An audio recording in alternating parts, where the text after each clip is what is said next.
جو اپنا دین بچانے کے لیے ایک غار میں چھپ گئے تھے اور اللہ تعالیٰ جل شانہ نے اپنے فضل سے ان کی حفاظت فرمائی۔ دقیانوس کے زمانے میں ایک مقتل تیار کیا گیا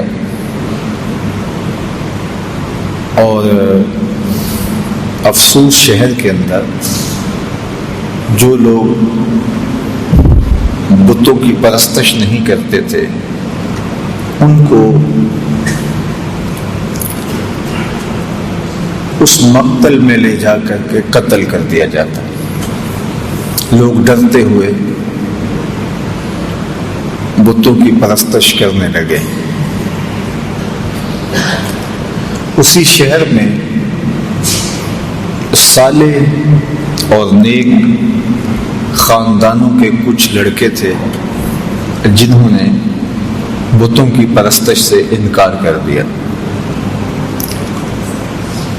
بادشاہ نے ان کو بلایا اور کہا کہ تم اگر بتوں کی پرستش نہیں کرتے ہو تو تمہیں بھی مقتل میں لے جا کر کے قتل کر دیا جائے گا، لیکن تمہاری اٹھتی جوانیاں، ان فوان شباب، خوبصورت چہرے مجھے اس بات سے روکتے ہیں کہ تمہیں قتل کروں، لیکن میں اپنے فیصلوں کو صادر کرنے والا ہوں۔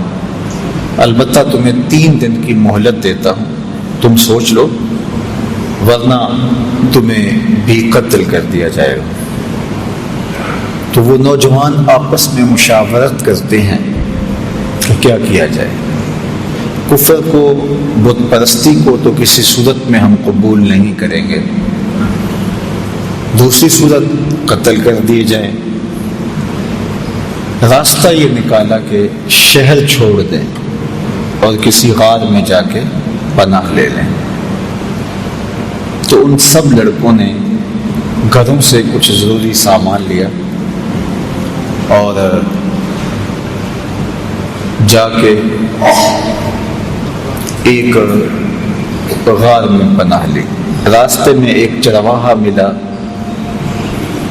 اس نے کہا کہ تم کدھر جا رہے ہو؟ تو انہوں نے غرض بیان کی تو اس نے کہا کہ یہ آفت تو میرے اوپر بھی آئے گی، جب ہر شخص کو بت پرستی پہ مجبور کیا جا رہا ہے تو چلو میں بھی تمہارے ساتھ چلتا ہوں۔ چرواہے کے پیچھے اس کا کتا بھی ان کے ساتھ ہو لیا، تو انہوں نے اس کتے کو ہٹانا چاہا۔ ظاہر ہے کتا ہے تو جب وہ اپنے ہم جنس کو دیکھتا ہے تو شور و غل کرتا ہے، تو یہ پکڑے جائیں گے۔ لیکن کتے نے بارگاہ عزتی میں عرض کی اور زبان حال سے کہا کہ میں کوئی ایسی حرکت نہیں کروں گا، آپ کی سنگت مجھے محبوب اور مرغوب ہے۔ تو ان کا کتا بھی ساتھ ہو لیا۔ تو اللہ تعالیٰ جل شانہ نے سورہ کہف کا نام اس غار سے رکھا۔ کہف عربی میں غار کو ہی کہتے ہیں، اور یہ غار کہاں ہے؟ رقیم وادی میں ہے۔ یہ رقیم وادی کہاں ہے اس کے بارے میں علماء کا اختلاف ہے۔ امام قرطبی نے لکھا ہے کہ یہ اندلس کے قریب جگہ ہے جہاں رقیم وادی ہے اور اصحاب کہف کا غار ہے۔ اصحاب کہف کے غار کے حوالے سے ایک زیارت گاہ ترکی میں بھی موجود ہے جہاں لوگ جاتے ہیں، اور ان لوگوں کا خیال ہے کہ اصحاب کہف کی غار یہ ہے۔ مختلف لوگوں نے مختلف چیزیں لکھی ہیں۔ بہرحال کہف غار کو کہا جاتا ہے، اور رقیم اس وادی کا نام ہے یا اس بستی کا نام ہے جس بستی میں یہ غار تھی۔ تو اللہ تعالیٰ جل شانہ نے قرآن مجید کے اندر ارشاد فرمایا،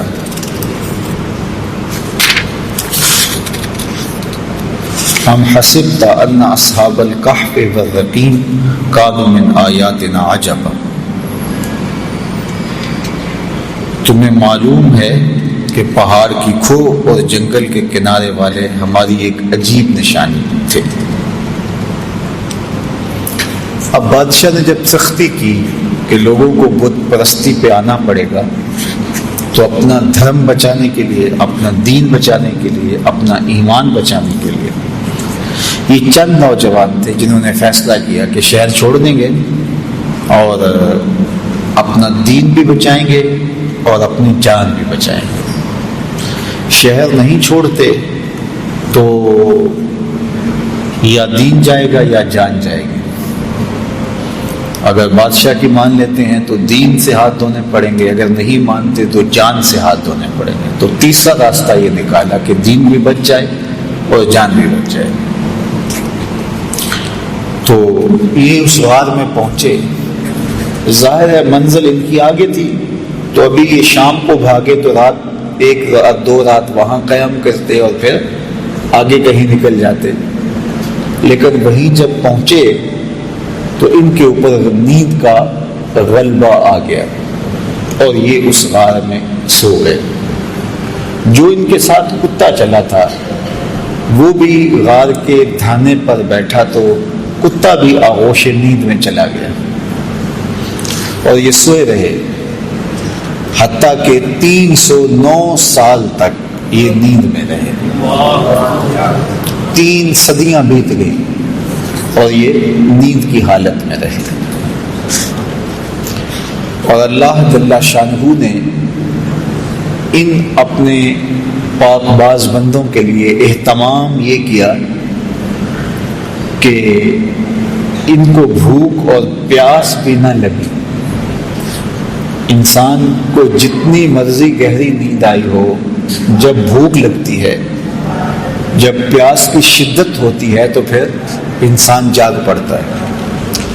تو یہ الوہی اہتمام تھا کہ اللہ جل شانہ نے ان کو بھوک اور پیاس بھی نہ لگنے دی کہ یہ جاگ پڑے۔ انسان باہر سے شور سنتا ہے تو شور کی وجہ سے بھی جاگ پڑتا ہے۔ تو اللہ تعالیٰ جل شانہ ارشاد فرماتا ہے فَضَرَبْنَا عَلَىٰ آذَانِهِمْ فِي الْكَهْفِ سِنِينَ عَدَدًا، اور ہم نے اس غار میں ان کے کانوں پر گنتی کے کئی برس تھپکا دیے، کانوں پر تھپکا لگا دیا کہ کوئی نامناسب آواز جو ان کو بیدار کر دے وہ بھی ان کے کانوں تک نہ جائے۔ اتنا عرصہ انسان ایک کروٹ پہ پڑا رہے تو پھر عضو بدن ساقط ہو جاتا ہے، لیکن اللہ تعالیٰ قرآن مجید میں ارشاد فرمایا وَنُقَلِّبُهُمْ ذَاتَ الْيَمِينِ وَذَاتَ الشِّمَالِ، ہم ان کی کروٹیں بھی بدلتے رہے۔ یہ سوئے رہے اور ہم اپنے فضل سے، اپنے کرم سے ان کی کروٹیں بھی تبدیل ہوتی رہی۔ اللہ اکبر۔ اب ظاہر ہے کوئی وہاں سے گزرا ہو اور وہاں ان کو دیکھا ہو تو ارشاد فرمایا وَتَحْسَبُهُمْ أَيْقَاظًا وَهُمْ رُقُودٌ، اور اگر کوئی ان کو دیکھے تو یہ لگے کہ یہ جاگ رہے ہیں حالانکہ یہ سوئے ہوئے تھے۔ اور پھر یہ بھی ارشاد فرمایا وَتَرَى الشَّمْسَ إِذَا طَلَعَتْ تَزَاوَرُ عَنْ كَهْفِهِمْ ذَاتَ الْيَمِينِ وَإِذَا غَرَبَتْ تَقْرِضُهُمْ ذَاتَ الشِّمَالِ وَهُمْ فِي فَجْوَةٍ مِّنْهُ۔ یہ جس غار میں سوئے پڑے تھے تو جب سورج وہاں سے گزرتا تو ہم سورج کو تھوڑا سا دائیں بائیں کر کے گزار دیتے تاکہ ان کے غار میں دھوپ کی وجہ سے بیداری نہ ہو۔ کیسا نیند کا اہتمام کیا گیا، کہا کانوں پہ تھپکے لگا دیے اور تاکہ شور ان کو نہ اٹھائے، اعضاء کہیں جامد نہ ہو جائیں، ہم کروٹیں بدلتے رہے، دھوپ کی شدت کی وجہ سے گرمی سے کہیں بیدار نہ ہو جائے، ہم نے نظام قدرت کو بدل دیا، نظام فطرت تبدیل ہو گیا۔ یہ کوئی حدیث ہوتی تو شاید کوئی اس کو ضعیف کہہ کے انکار کر دیتا کہ تم اللہ کے ولیوں کے بارے میں اتنی بڑی بات کر رہے ہو، نظام ہستی تبدیل ہو گیا۔ لیکن یہ قرآن ہے، کوئی انکار بھی نہیں کر سکتا. اللہ اکبر. وَتَرَى الشَّمْسَ إِذَا طَلَعَتْ تَزَاوَرُ عَنْ كَهْفِهِمْ ذَاتَ الْيَمِينِ وَإِذَا غَرَبَتْ تَقْرِضُهُمْ ذَاتَ الشِّمَالِ. کہا ہم نے سورج کے رخ کو بدل دیا، وہ آتا سیدھا، لیکن جب غار کی جگہ آتی، ان کا پہاڑ آتا، تو یہ سورج تھوڑا سا خم کھا کے گزر جاتا. اللہ اکبر. تو پھر ارشاد فرمایا وَكَلْبُهُمْ بَاسِطٌ ذِرَاعَيْهِ بِالْوَسِيدِ. اور ان کا کتا جو ساتھ چلا تھا وہ کلائیوں کو پھیلا کر کے غار کی چوکھٹ پہ بیٹھا ہوا ہے. یہ بھی ایک اہتمام ہے، کوئی چرواہا گزرتا ہوا آئے تو وہ کتے کو دیکھ کر کے جو ہے وہ سائڈ پہ ہو جائے، اور کوئی جانور آئے، کوئی موذی جانور بھی تو 309 سال کا عرصہ بیت گیا، کئی موذی جانور آئے ہوں گے، گزرے ہوں گے، کتے کو دیکھ کے وہ بھی رخ بدل لیں، پہرے دار بھی بٹھا دیا. اللہ اکبر. یہ عرصہ بھی 309 سال کا. اور ارشاد فرمایا لَوِ اطَّلَعْتَ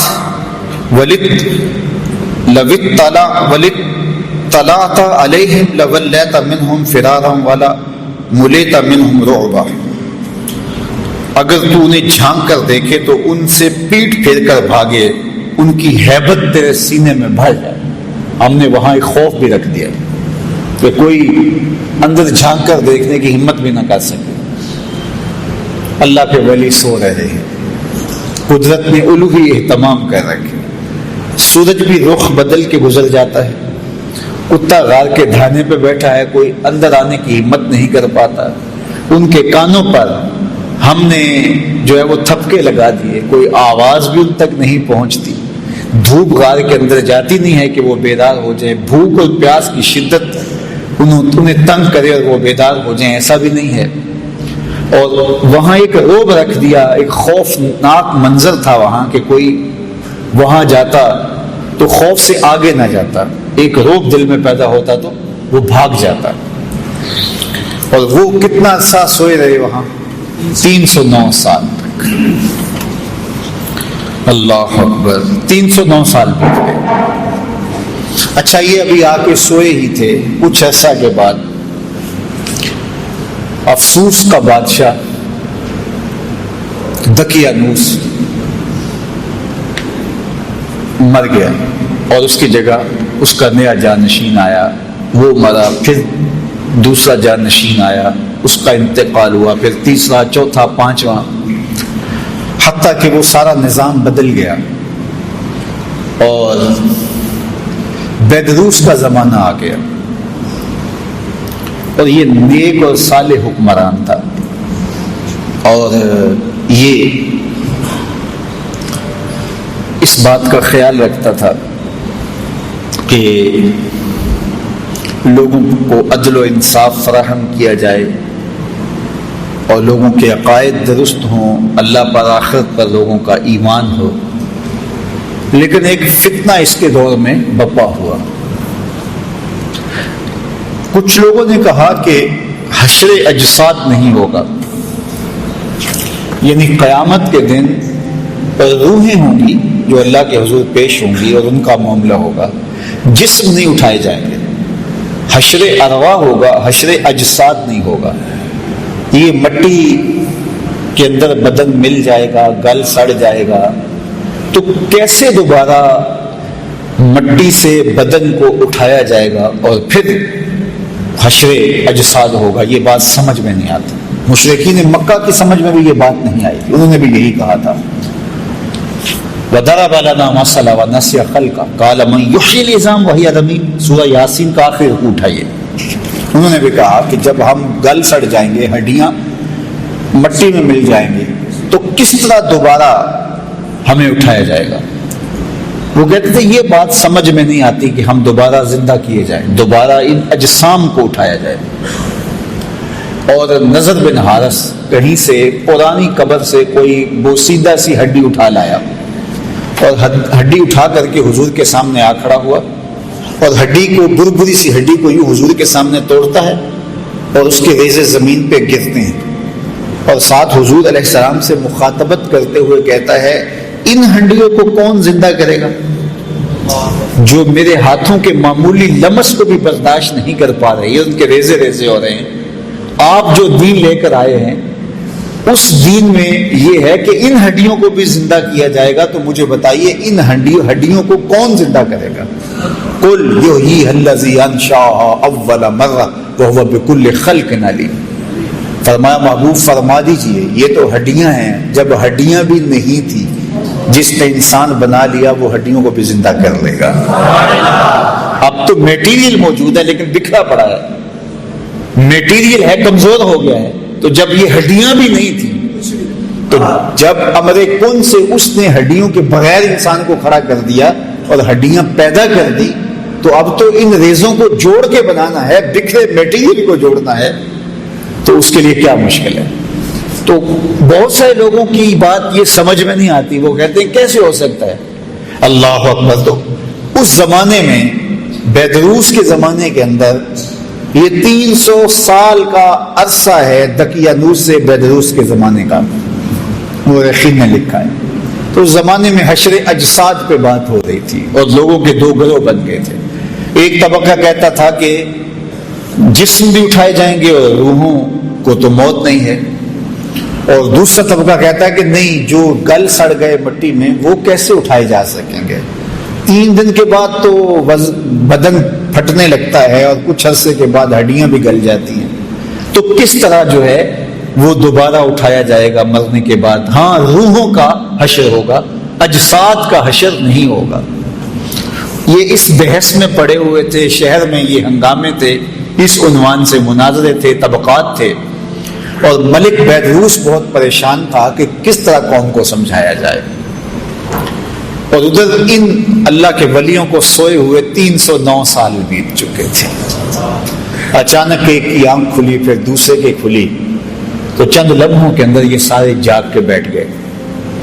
اب بیٹھے ہی تھے کہ بھوک کی شدت محسوس ہوئی، اور جب شدت محسوس ہوئی تو کہا کہ جاؤ کوئی شخص چھپ چھپ کے جائے اور جا کے ہمارے لیے کھانا لے آئے اور دیکھے کہ کسی کو پتہ نہ چلے۔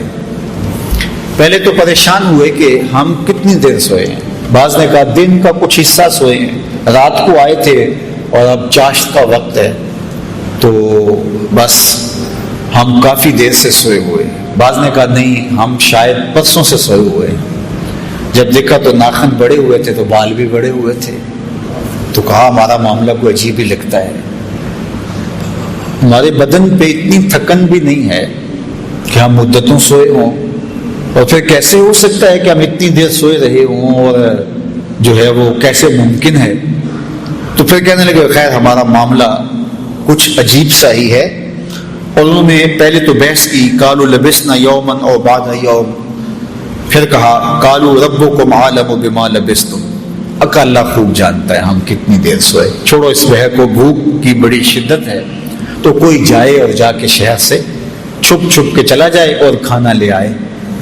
تو ان میں سب سے سینئر اور بڑا جو شخص تھا اس کا نام حضرات مفسرین نے یملیخہ لکھا ہے، تو اس کو انہوں نے جو ہے وہ سونے کے سکے دیے اور کہا جاؤ تم جا کے شہر سے کوئی کھانا لے آؤ۔ یہ جب شہر کی جانب بڑھا تو شہر کا دروازہ، عمارات ساری بدلی بدلی دکھائی دی۔ ابھی کل ہی تو نکلے تھے اور ماجرا کچھ اور تھا، آج عمارتیں کچھ اور ہیں۔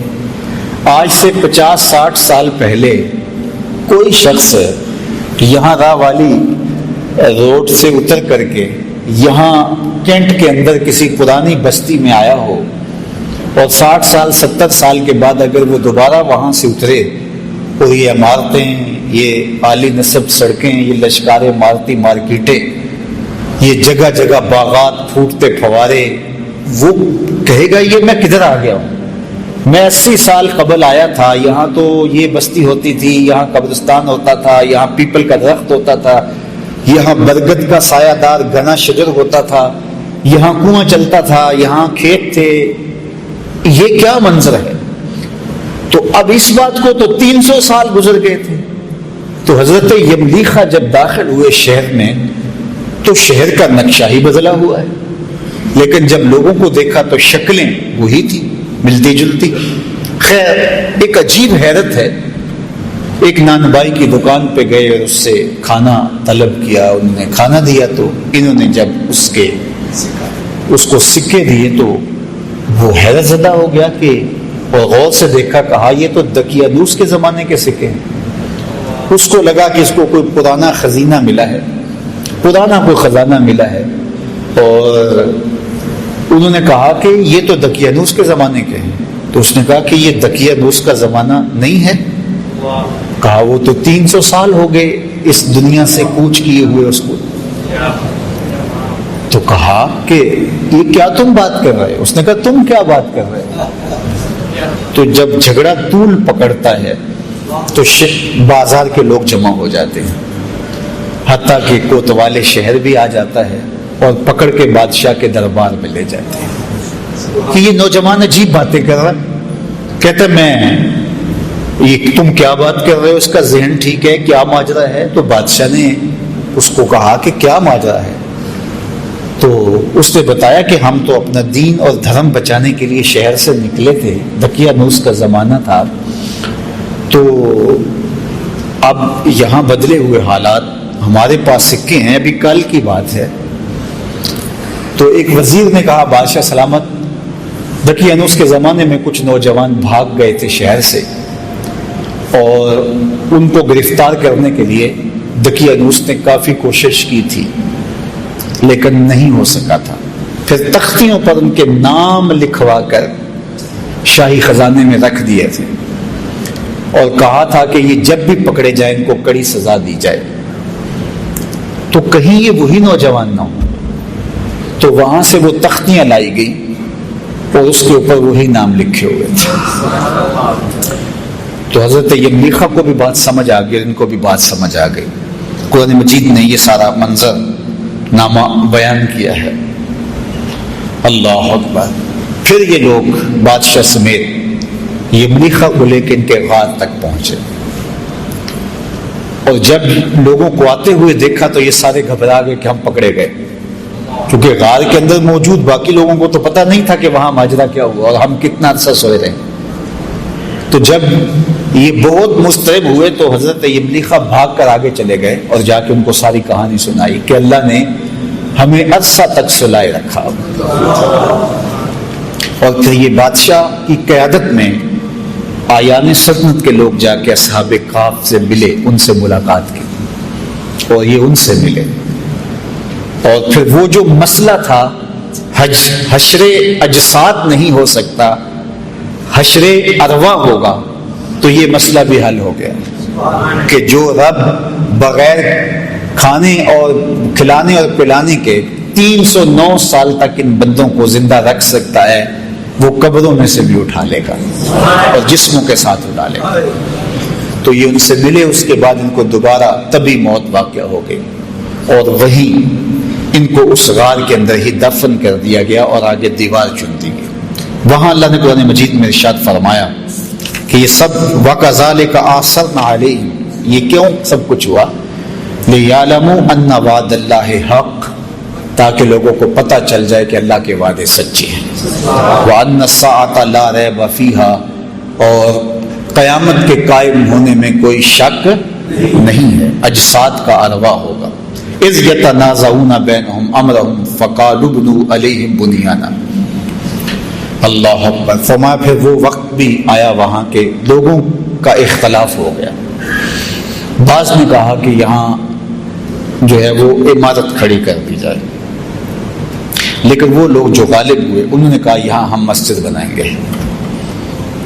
ارشاد فرمایا قال الذین غلبوا علی امرہم لنتخذن علیہم مسجدا، ہم یہاں مسجد بنا دیں گے تاکہ یہاں لوگ آ کر کے نماز پڑھیں اور پاک بندوں کی قربت کی برکتیں حاصل کریں۔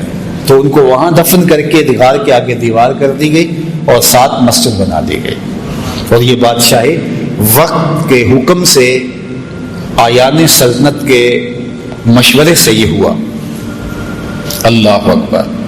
اب اللہ تعالیٰ قرآن مجید میں ارشاد فرماتا سیقولہم ثلاثۃ رابعہم کلبہم، بعض نے کہا 3 تھے چوتھا ان کا کتا تھا، ویقولون خمسۃ سادسہم کلبہم، بعض نے کہا 5 تھے چھٹا ان کا کتا تھا، رجما بالغیب، یہ ان کی اس طرح کی باتیں ہیں، ان کے اندازے ہیں، ان کی تک بندیاں ہیں۔